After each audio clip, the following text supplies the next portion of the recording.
Hello everyone, welcome to Mr. Awesome Club. So today we are here with part 3 of our RHCSA version 10 series.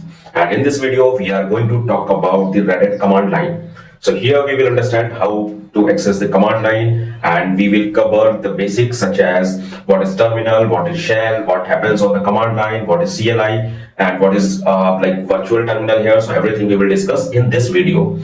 So now when we work on CLI, we need a tool to interact with it, and that tool is called terminal. If you are using a graphical user interface and you want to access the command line, you need to open the terminal, right? The terminal allows you to enter the command and interact with the system. To use the terminal, you obviously need a keyboard because our commands are entered through it. And through the terminal, we are basically accessing the digital console of the Linux machine, and that is called here physical console, right? Now let's move to the machine. And here you can see the system asking for the root password. Let me put it. And once we will log in, we got the access of command line. And at this point, the machine is running, and this is what we call the physical console, and it directly interact with the system hardware. If you want to use CLI from the graphical interface, you simply open the terminal application. Once the terminal is open, you can enter any command and get the output. Let me maximize the terminal and adjust the text a bit. Now you can see the terminal is running, and you can execute any command here. We will discuss command in detail later. What commands we are using and how they work, everything we will discuss. But for now, just observe that commands are executing properly. So this is a physical console. Now, apart from the physical console, we also have something called virtual console. Right? Here we have concept that is called virtual console. If you are a Windows user, you might already be familiar with the concept of virtual desktop in Windows. In Linux, you can work on multiple virtual console within the same system. For example, suppose you are working on the console, but you don't want to use the GUI or switch desktop, you can move to another console. Right? To do this, we have the shortcut like Control Alt from F1 to F6 you can follow. So if I press Control Alt F1, so here we have the virtual console 1. So let me put the password for awesome user, and here it opened. So here you can see earlier I was working on the second virtual console, that is Control Alt F2. So again when I will press, so here you can see Control Alt F2. Here I have root user. On Control Alt F1, I'm using here awesome user. If I will press Control Alt F3, so again I can log in another user also. Like if I want to use, I have only 2 users. If I will have 3 user, like user 1, user 2, user 3, that also I can log in. If I will do F4, so here I have CLI like console. So on CLI console I can log in my user. And if I will do Control Alt F5, so I have another CLI. And here if I will log in any user, so I can log in here. Let me put the username, then press enter and the password, and then press enter. So it's login. If I will do Control Alt F6, so I have one more virtual console. Here also I can log in any user and put the password like this. So in simple word, that means here total we have 6 virtual console that comes under one physical console. So total 6. So like this here you can see I have that like F1, F2. F2 is the default one. When you will logging into machine, that means you are working on F2. Then F3 also, F4 also, like this. So here if you will see, so each physical console support multiple virtual console which can run on separate terminal. Each virtual console support independent login session, and you can access by pressing Control Alt F1 to F6. So here that concept is known as virtual console. So you need to remember it. Let's go to the next one. That is GNOME. GNOME means what? GNOME is a desktop environment. So desktop environment is the graphical user interface. It allows user to interact with the system using Windows icons, manuals, and mouse. Right?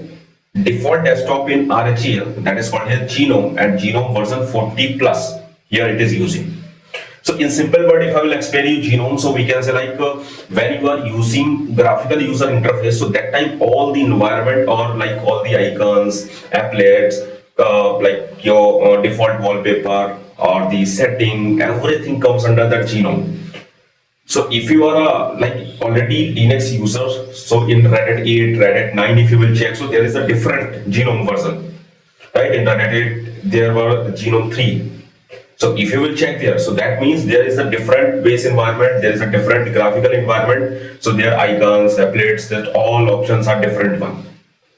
If you see feature of GNOME in RHCSA 10, so modern and user-friendly interface you will get. Activities overview for navigation, integrated search functionality, and here well-end display server, that all the environment comes under that well-end display server. How all the options will be organized, how icons will be organized, that comes under that well-end display server. Better performance and security is there. So these are the features of GNOME. Next is here shell. In shell, if we talk about already in the last part, we discussed shell means what? Shell is a translator. When you put any command, it will translate that into a language which kernel can understand, and then kernel will accept it, and then it will execute. And after it, when kernel will give you the output, then again shell will convert that language into a language which you can understand. So that is the translator, we can say. So here we have different version available for shell. Earlier we had sh shell. Now we are using the latest one, bash shell. Before that we had tcs, con shell, right, ksh shell. So these all are the shell. Shell means what? It will, when you are using any shell, that means it will allow you to execute the command, which command will work there, which programming language will work there, or which type of tool will execute with that shell. All that comes under that shell part. If I will come on my machine, here you can see, here if you'll see root @ localhost and then ~, and then hashes. So here it is the shell. It will give you that type of keywords also, so that when you are working on the command, so that time you can say, okay, root, the first field, first field is for username, right? So that is the shell here. And here we use sh shell. So in each and every shell, there is a different type of keywords are there. So that how to understand what the mean of that keyword that comes under that shell part. So shell is very important part in Linux, right? And here if you will see that root @ localhost, so that comes under that. If I want to use the sh shell, so I will put here command sh, and here it is showing me that sh -5.2 and then the hash sign.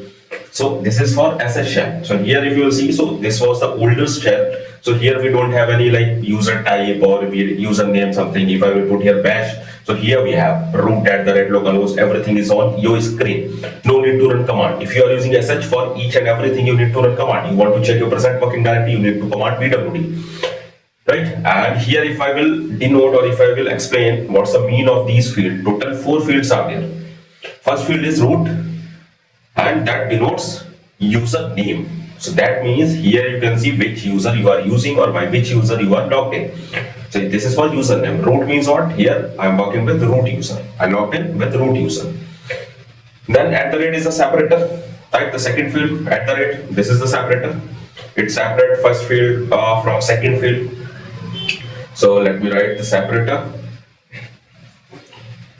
and separator, okay. And the second field, localhost. That field is for computer name or host name.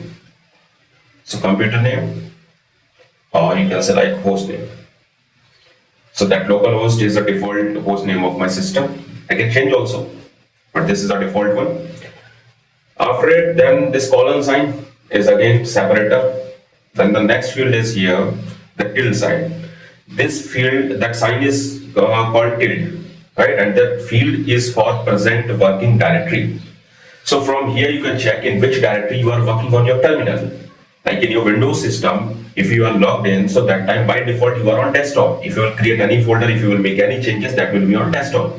If you will download anything, that will be in your download folder. So there is a different folder. Here we have folder is called here directory. So if I will say directory, so that means I'm talking about folder. So here if you will see here we have the tilde sign. Tilde is for home directory, right? Tilde is for home directory of your current user by which you are logged in.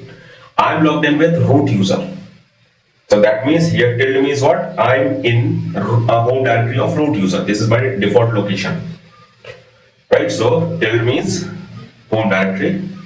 Let me write it, home directory. right? So tilde is for home directory. And like in Linux, you need to understand the file system hierarchy. Like you need to understand in each and every directory what type of data is there. So if I will do one thing, let me. So here if I will do pwd, so here you can see /root. This is the home directory, my current location. Pwd means present working directory. So my current location is /root.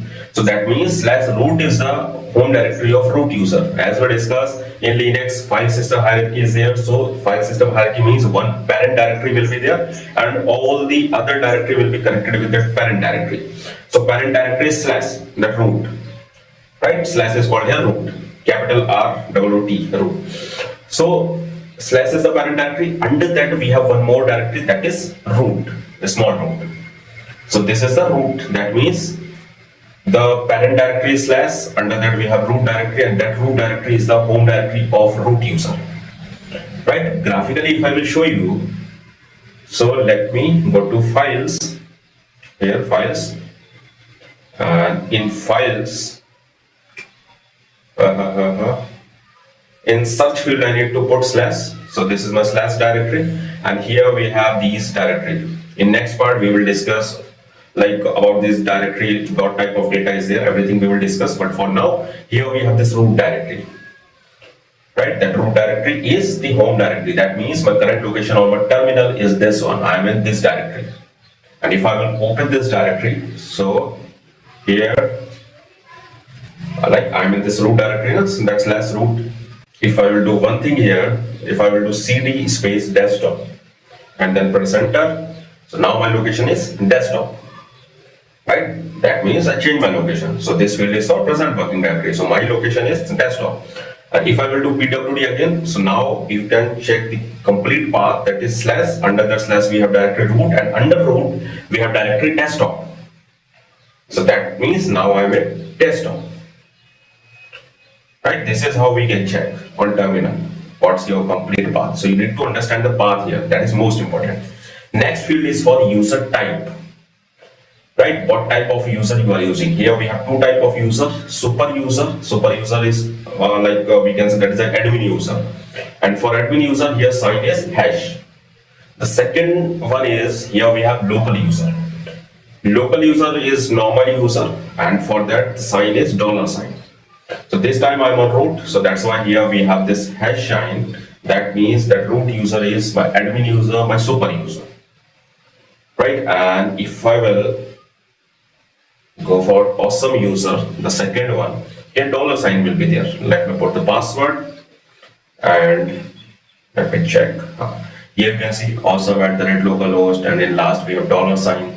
$sign means this is the normal user, local user. That's not admin user or super user. So this is how we can check, right? So that's all about for today, guys. Right, in next part we will discuss the rest of the things, like how many types of commands are there, and some basic commands we will discuss. So we'll meet in next part, and if you have any doubt here, so you can comment me, I will give a response, and let's go, guys.